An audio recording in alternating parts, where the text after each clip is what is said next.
روشنا حرامونه بچی راوړو، نه د سیرات سره لګي نه د روشنا سره لګي.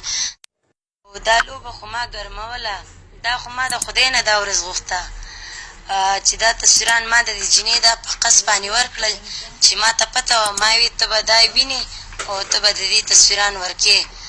چې ما یې تا ته ما وی چې ستا اصلیت دې دنیا ته معلوم شي چې وکړي د پښتو په نوم باندې او بیا یې ګړۍ چلی او بیا پې خپله ټیم پاسي کوي. نو ستاسو خو دغه حیثیت دی ظالمانو.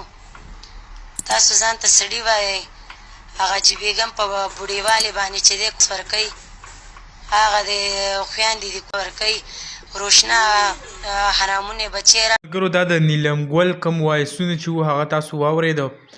د دې نه مخکې که تاسو خیال کړی یو میاشت مخکې د مراد کومه بله ښځه چې ده فاطمه ګل د هغې هم څه ویډیو وایرل شوي په کوم کې چې هغه د شپې یو ریډ کوي د سړي سره چې آیا د شپې به د نه زه دونه پیسې علم که چرې زه ستا سره میلاویږم. هغه ورته 1 لاک او دا 1.5 لاک روپۍ یادوي، په هغې باندې چې کوم دا خبره روانوي.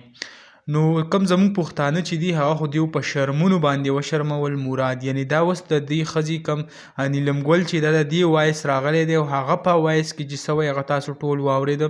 یعنی کنځل پکې کوي، کنځل خیر تاسو ته ما پلی نه کړم خو په دې کې کنځل هم کړي دي.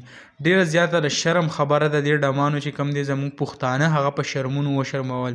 بل دا چې دا په 2-3 میاشت خامخا دوبۍ ته ځي، چې دوبۍ ته هلته لاړ شي بیا څه قسمه حرکتونه دا کوي، یعنی کم دیرو ته چې دا سپلای کیږي نو هغه حقیقت چې کم دی به مسافر هم د دې نه خبري، او که په پاکستان کې څوک ناسي هغه به دې نه هم خبري چې دا چې کم حرکتونه په دوبۍ کې کوي نو هغه به هم ستاسو وړاندې وي. یعنی په 500-600 کم ریال باندې چې کم دی دا د دیرو ته بوتلی کېږي. ډېره زیاته د افسوس شرم خبره ده ډېر ډمانو چې کوم دی زموږ پښتانه هغه په شرمونو باندې وشرمول. په خپله خو هغه هسې هم په شرم نه دي خو زمونږ یې د حیا عزت نه خلاص کړو. نو تاسو ټولو ته یو ریکویسټ کوم چې په دیو باندې کم پیجونه صحیح دي نو په هغه باندې رپورټ خامخا وهئ. دیو کوم ویډیو چې دي هغه مه سپورټ کوئ، هغه شیر کوئ هم مه.